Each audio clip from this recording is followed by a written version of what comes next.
코스피가 9천을 넘었습니다. 삼성전자, SK하이닉스 수익 인증 글이 지상파 뉴스에까지 나오고 있고, 주변에서는 삼성전자 100만원 될 때까지 안 판다는 말이 들려옵니다. 저는 이 풍경이 낯설지 않습니다. 저는 2017년부터 코인 투자를 시작했습니다. 저점을 꽤 잘 잡았습니다. 그런데 두 번의 사이클이 지나는 동안 단 한 번도 수익 실현을 제때 하지 못했습니다. 왜냐고요? 욕심 때문이었습니다. 조금만 더. 그러다가 고점을 찍고 내려오기 시작했고, 설마 하는 마음에 버텼고, 어느 순간 수익은 사라져 있었습니다. 두 번 다 똑같았습니다.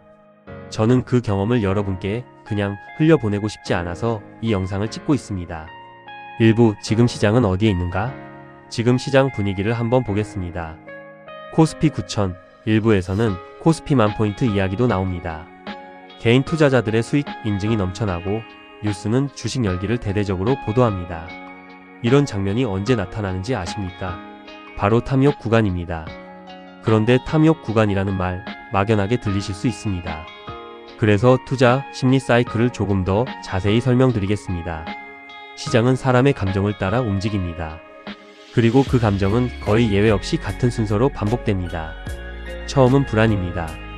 시장이 바닥을 찍고 있을 때 아무도 사고 싶어 하지 않습니다. 뉴스는 온통 악재뿐이고 주변 사람들은 다 망했다고 말합니다. 그 다음은 희망입니다. 슬슬 반등 신호가 보이기 시작합니다. 일부 사람들이 조심스럽게 들어오기 시작합니다. 그 다음은 낙관입니다. 오른다는 게 분명해 보이기 시작하고 더 많은 사람들이 시장에 들어옵니다. 그리고 흥분 구간이 옵니다. 주변에서 주식 이야기가 들리기 시작합니다. 카페, 회사, 가족 모임에서 수익 이야기가 나옵니다. 그 다음이 탐욕입니다. 뉴스에 수익 인증이 나오고 지인들이 종목을 추천하고 처음 투자하는 사람들이 대거 시장에 들어옵니다. 그리고 마지막이 도치감입니다. 모두가 천재가 된 것 같은 기분. 이 상승이 영원할 것 같은 느낌. 바로 이 구간의 정점에서 반드시 무언가 터집니다. 지금 뉴스에 수익 인증이 나온다는 것, 코스피만 포인트를 당연하게 이야기한다는 것. 이것이 어느 구간의 신호인지 이제 조금 느껴지실 겁니다. 2부, 역사는 반복된다. 이 사이클은 새로운 이야기가 아닙니다.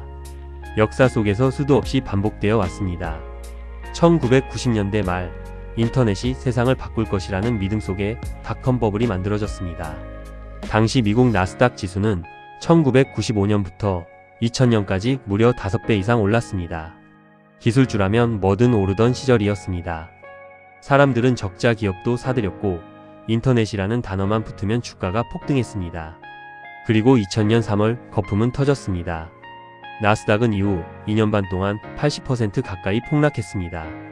당시 이건 신경제다. 과거의 잣대로 보면 안 된다고 했던 말들은 그렇게 역사 속으로 사라졌습니다. 2008년도 마찬가지였습니다. 미국 부동산은 절대 떨어지지 않는다는 믿음이 있었습니다. 집값은 매년 올랐고 은행들은 갚을 능력이 없는 사람들에게도 대출을 해줬습니다.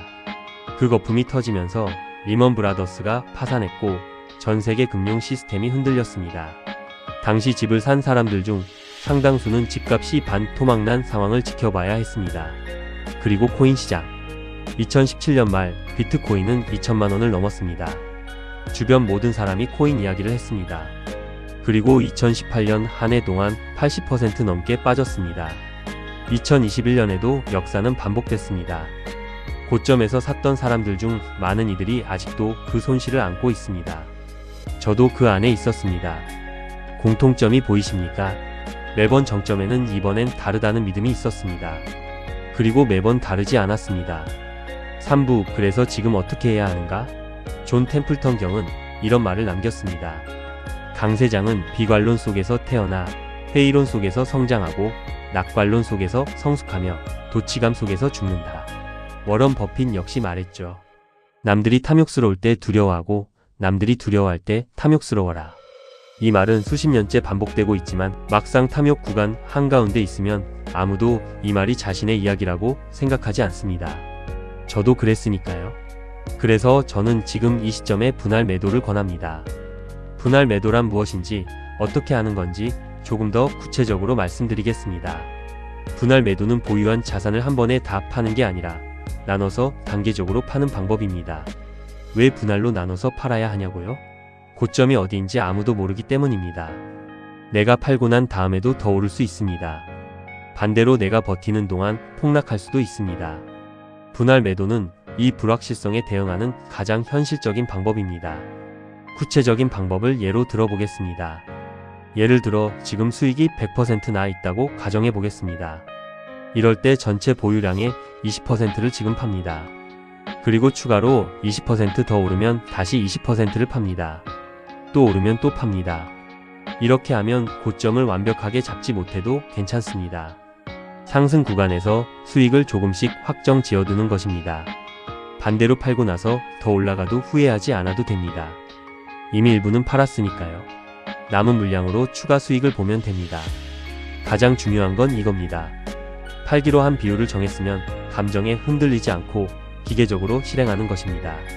조금만 더 오르면 팔자는 생각이 드는 순간 그 조금만 더가 무한히 반복됩니다. 저처럼요. 수익률 기준이 아닌 시간 기준으로 분할 매도를 하는 방법도 있습니다. 예를 들어 매달 일정 비율을 정기적으로 파는 것입니다. 이렇게 하면 시장을 예측하지 않아도 됩니다. 그냥 정해진 날에 정해진 만큼 팝니다. 마무리, 저는 2번의 코인 사이클을 통해 배운 게 하나 있습니다. 오를 때는 천재가 된 것 같은 기분이 듭니다. 떨어지기 시작하면 설마 하며 버팁니다. 그리고 어느 순간 손실을 바라보며 멍하니 서 있게 됩니다.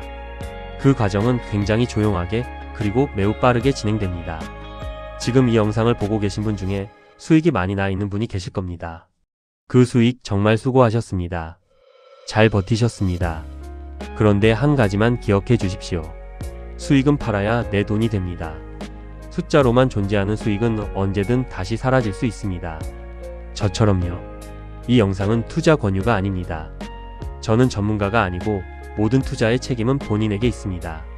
저는 그저 같은 실수를 반복했던 한 사람으로서 지금 이 순간을 기록으로 남기고 싶었습니다. 훗날 이 영상이 여러분께 작은 방패가 되길 바랍니다. 이상입니다.